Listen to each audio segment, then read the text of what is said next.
Oakland-born Damian Lillard. Now, what a second season for Damian Lillard. Last year's Rookie of the Year, an All-Star this year. It's Lillard. He got the shot off. Lillard, good! Good! And the Blazers win the series for the first time in 14 years! This is Damian Lillard from the Portland Trail Blazers, and you're listening to Drive Time Sports with George Buscarino on KOAL 750 AM. We're going to talk NBA basketball last night right here on KOAL. Utah Jazz suffered a loss. It's not something to get worried about if you're a Jazz fan. No Mike Conley, no Donovan Mitchell. We know how important both of those two will be come playoff time. The Jazz have yet to clinch the number one seed, but I think that's coming relatively soon. Only 2 games remain on the slate for the Jazz. We'll talk about that and more right now with our next guest, Tom Perkins, who is joining us over the phone. Tom, as always, it's a pleasure. Thank you. Great to be here with you, Jordan. You're the best that there is. Well, I appreciate that, Tom. Again, Tom Perkins of HoopCityNews.com and also an independent NBA scout. Tom, last night the Utah Jazz suffer a loss to the Portland Trail Blazers. They've dropped 2 straight. Aside from the game itself, are you noticing anything from Utah without Donovan Mitchell on the court that is alarming to you? Well, obviously, without Mitchell on the court, and then, of course, Conley being in and out, it's tough to get the continuity going. I mean, everybody else is playing pretty well on the Jazz, and once they get those guys back, they'll be back to form. But yeah, it's a different situation when Mitchell's out of there because he's such a threat all over the court.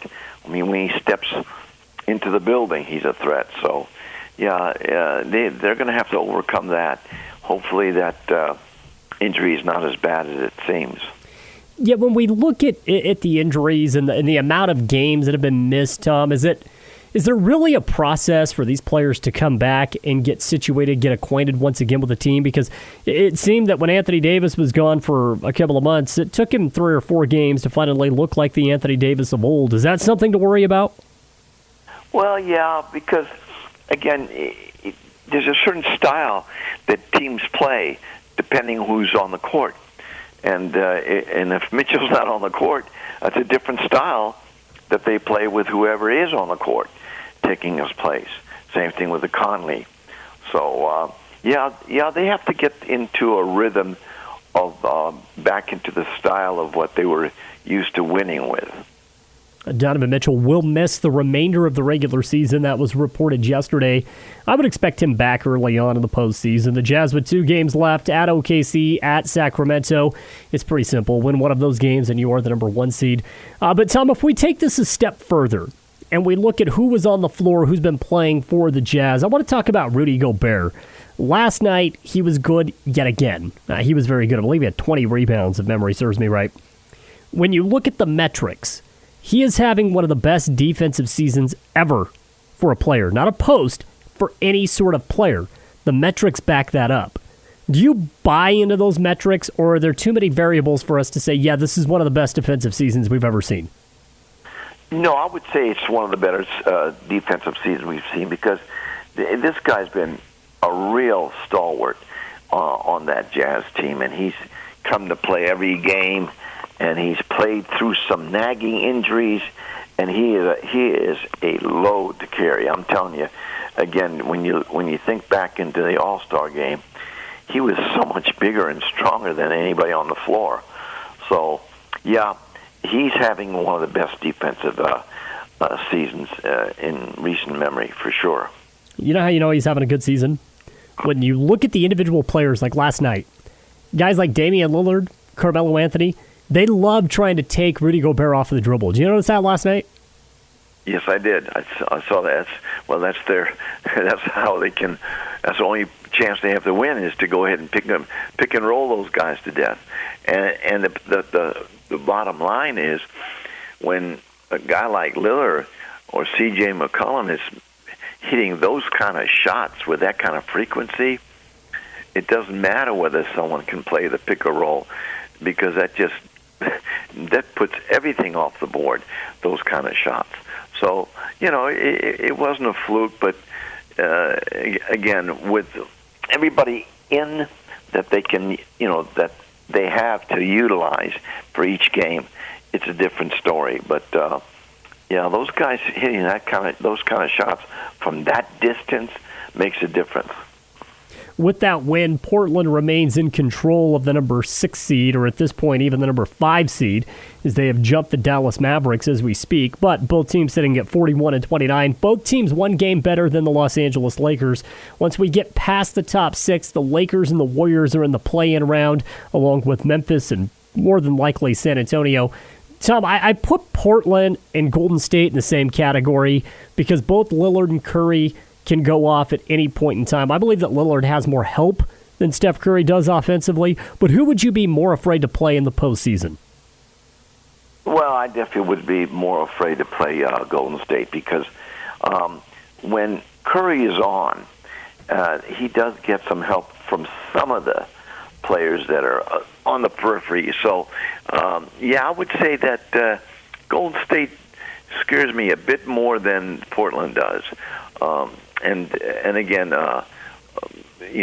Curry's having a MVP type season, and when he's playing like he's playing, and some of the guys just kind of step up, they're gonna give some headaches to people. Andrew Wiggins is coming around, playing both ends of the court. Kelly Oubre. These guys are just when they're stepping up, and Draymond Green is still, the same kind of guy that he is, very consistent with his stats. So yeah, I probably will be more afraid of Golden State. Again, our guest right now, Tom Perkins of HoopCityNews.com. Tom, I want to talk about Russell Westbrook for a moment. So we got to flip and move over to the Eastern Conference. He is now the triple-double king. That's impressive considering he's jumped Magic and Oscar Robertson, but we're looking at basically 3 seasons where this guy has averaged a triple-double. When we see something like this go down, I always tell people stop and just watch for a moment because it is history. 15, 20 years from now, I don't believe this triple-double record is going to be broken anytime soon, and we're going to look back and say, I remember watching that. It's an important part of NBA history. In comparison to where Oscar was in Magic, is Russell Westbrook's record as fruitful? Well, yes and no. When Oscar was playing, they let those guys beat each other up defensively. That's not the same game that Russell Westbrook is playing. But at the same time, you have to give credence to Westbrook because he is way athletic and he's so explosive that he can't be denied what he's accomplished. But the problem I have with it all is then they start talking about best point guard of all time. He might be number 5, probably more like number 6, but he's not in the top 3, that's for sure. I don't know if I could put him in my top 10, Tom. Yeah, that makes sense too. But because, he is definitely qualifying for a shooter. And as far as the winnability, every place he's played, he hasn't really won. So, either has Steve Nash, who I would put ahead of him as far as a top point guard. But, yeah, you can't take a record like that and make it be something bigger than it is. It's something to appreciate. It's something to go ahead and honor him by, but you can't make it bigger than just the fact that he set that record. Well, you scout these guys, and so let me ask you, from an NBA scout perspective, is Russell Westbrook a stat chaser? Is that how you guys view him? Well, he has been at times because there's been many seasons during this run that he's had nothing to play for except the stats. So he plays for the stats. But if he could ever get a hint of doing something about winning, I think he would give those stats up. Just like, for example, James Harden. He's given up some of his stats in order to win. So, yeah, I don't think he's a classic stat chaser, but he has been from time to time in those seasons that were lost early. When I mentioned stat chaser, is there a particular player that comes to mind? Doesn't have to be right now. It could be of all time. I mean, some guys that you have scouted along the way. Just, I guess, for some context here, does a stat chaser pop into your mind? Well, you hate to put that label on anybody because, they want to go ahead and see themselves as a two-way player, with the defense and the offense. But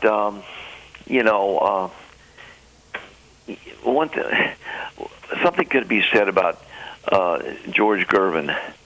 He might have been a stat chaser for sure. My buddy who I used to run his basketball camp, Pete Maravich, might have been a stat chaser. But again, these guys are all very talented in chasing those stats.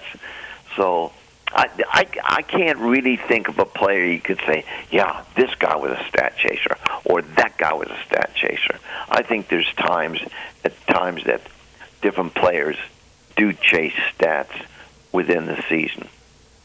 Again, our guest right now, Tom Perkins of HoopCityNews.com. Tom, let's step over back to the playoff situation as we get down to the final 2 or 3 games of the regular season. Between now and the end, what is the most interesting storyline? What's the most interesting aspect of the NBA season for you? Well, I mean, there's several stories that have kind of faded. I mean, the Utah Jazz with, not playing with Mitchell or not having Conley all the time. That was a fantastic story that I like to follow.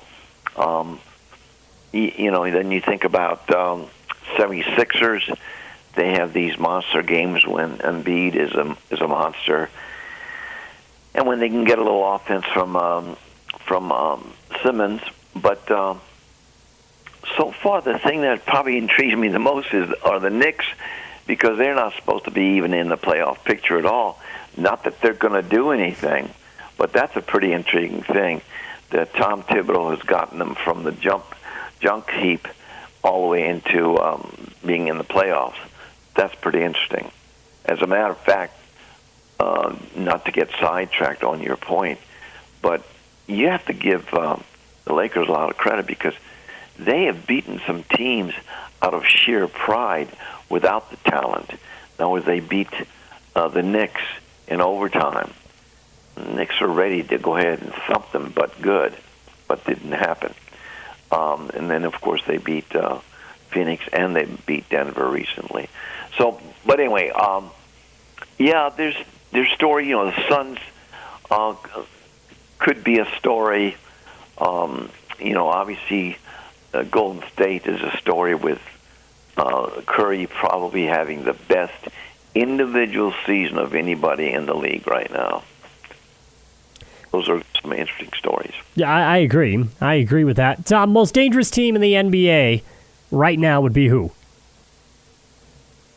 I would probably say, because of rest and because they're not injured, probably the Clippers. I don't disagree. I mean, if you'd asked me that 2 months ago, I'd have said no way. But I've seen the way the Clippers have come together over the last couple of weeks, and that would probably be one of the teams. I think you could put either LA team in there, but right now I have a little bit more faith in the Clippers, and I can't believe I'm saying that. Right. And then I guess right alongside of them would be the Nets, because when all 3 guys are playing, you see, when you have 3 guys like KD and Irving and Harden, they all 3 don't have to have great games. Just 2 of those guys have to have good games. And so last night I proved it. They didn't have Irving because Irving had an injury to his face. But Harden just came right and picked it right up. And as a matter of fact, KD didn't have such a good game. So the bottom line is the Clippers and the Nets seem to be the most intriguing teams that could possibly take it all. Tom Perkins, again, of HoopCityNews.com, joining us to talk NBA basketball. Tom, before I let you go, please let us know where we can find more of your work. Well, obviously, HoopCityNews.com, my pride and joy website, is growing by leaps and bounds, and it's been even made even more popular with the podcast that I deliver from this show that Jordan has, and people really like the show. They like it's a hard-hitting show and it's to the point. And of course, the articles I write about individual players or teams, people like that. And in the near term here, I'm going to be writing about the Hall of Fame. It's going to be Kobe's Hall of Fame, and that's going to be very special. It's so sad when you think about Kobe. He's not with us anymore. I mean, there's so much he could have done for not just basketball, but life. But anyway, he'll be honored during the Hall of Fame, and I'm going to be really enjoying that part. And so we'll look for articles about that, and then, of course, look for articles about who's going to be drafted. Tom, always a pleasure to get you on. We'll look forward to doing it again next week. Thank you. Fantastic. I'll look forward to it, too. Thank you so much, Jordan. Let's take one more commercial break. We'll come back, wrap up this edition of Drive Time Sports with some NFL talk right after this.